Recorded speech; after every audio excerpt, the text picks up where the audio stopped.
strange experience watching the first episode because it's immediately the same rhythm and the same feel. It is the same show. And that's something that I guess after a period of time you wonder, will you be able to come back together and really have it feel like the same thing? Yeah. Did it feel like that to you guys as well? Let's just feel it right now.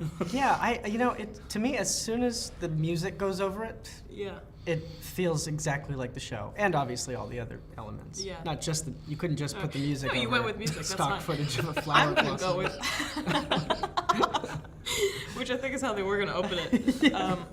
Yeah, I think that the editing style too. It's like, obviously the writing is what is the show, but I think Mitch's editing style is so unique and kind of tells the story with the writing so well. So even when we were shooting it, you don't really know what it is until once it was like all cut together in the way it was. It just like really comes to life. And because they've only shown us one, I'm only basing this on the comments we've heard, but it sounds like the way these episodes work is they interlock in a very unusual way. And from this episode, you get a hint that there's feet that come down the stairs at one point, you don't see who that is, and there's things like, so you get the feeling there's going to be payoffs throughout the season in other episodes. Does it feel like a different thing than the old show where it was much more linear? You knew that the episodes would be seen in a certain order? Yeah. It is really different. Yeah, I mean, watching the episodes, we just had the premiere the other night, and we saw 2 episodes, and watching those, I was so overwhelmed by just the rate of jokes and also all these things that I saw being set up, all these different things that are paid off later on. And sometimes you would just see the B-side of a joke that hadn't even been set up yet, that's set up later on. So it's very different structure from the old series, I think. But I get a feeling there's just a different way that people digest TV now. When you guys were on the air the first time, this time shifting hadn't happened yet, and people weren't doing the sort of marathon viewing that they're doing now with Netflix and things. It's a new disease now. It is. It feels like people have changed the way they digest this. So in some ways, you guys are one of the first shows I've seen respond to that with the way the show itself is made.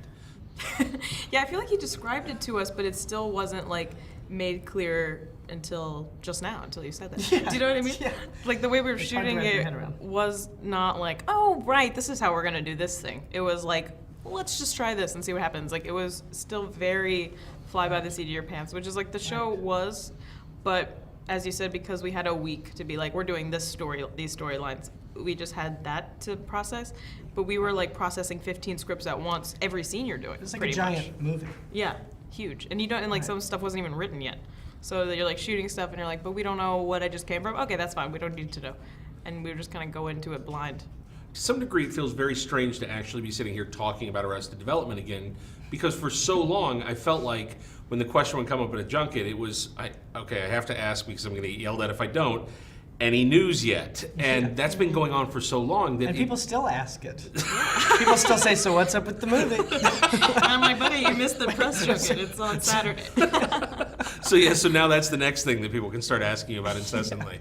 But was there ever a point where you felt like it wasn't going to happen, or at what point did the question stop, or did you guys hope that it was always a possibility?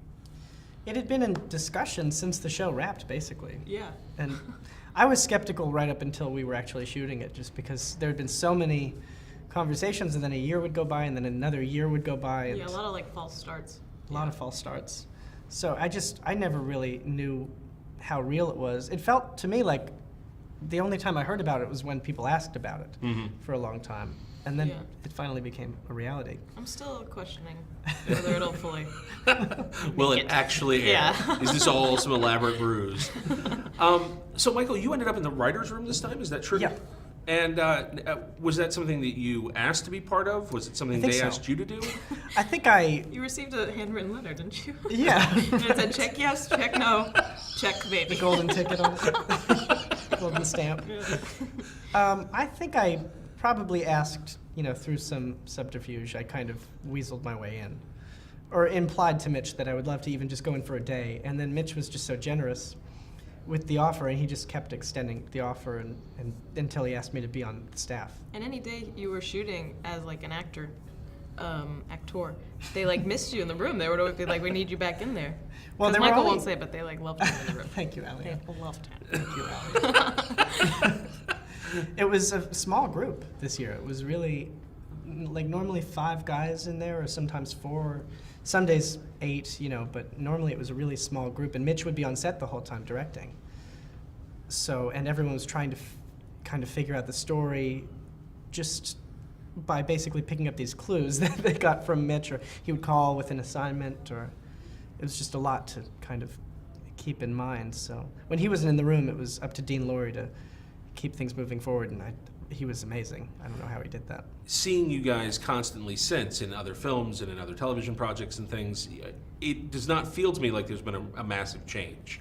But then the first time they show a flashback clip in the episode, you're like, oh my God, that really was a while ago. Yeah. Like, His freaking face. yeah, I mean, there is a dramatic It's difference now. strange. Yeah. Well, Jason, that hair. But Yeah. coming Had back like to what was hair he everywhere. It was the 2000s. No one knew what was up. But was the Everyone was chemistry still the same experimenting. with you guys, with the cast? Was it easy to step back into in terms of those relationships? Yeah, I think Oh. I think personally, at least like the dynamics, just like as people, like and actors being on set, was kind of the same again. Like, I remember coming back and still feeling like kind of like an insecure like teenager who was like, I'm just like the young one on set. But it kind of like, I don't know, like when we had like our first group family scene, which is one of the only ones where it's like all of us in the penthouse together, and everyone having their like chimes in and like the beats and like how everyone relates to each other. It was kind of like a way to be like, oh right, this is how we relate to each character again, and like this is what it was like, because we used to have those so many of those, almost like in every episode we'd have those big group scenes, and it's like, and then George, Michael, and maybe have their weird little plot they're planning in the corner, and then like this happens, and so that kind of like tied it back together for me. But I was still felt like I was blind throughout the whole thing. Yeah. Well, guys, Yeah, that was great. Yeah, it was great. Oh, what a That blast. was cool. guys, it is a real pleasure to see the show again, Thanks, man. and great to see you guys here. Great to see you. Me too. Take care. For breaking entertainment news and more, follow @HitFix on Twitter or visit hitfix.com.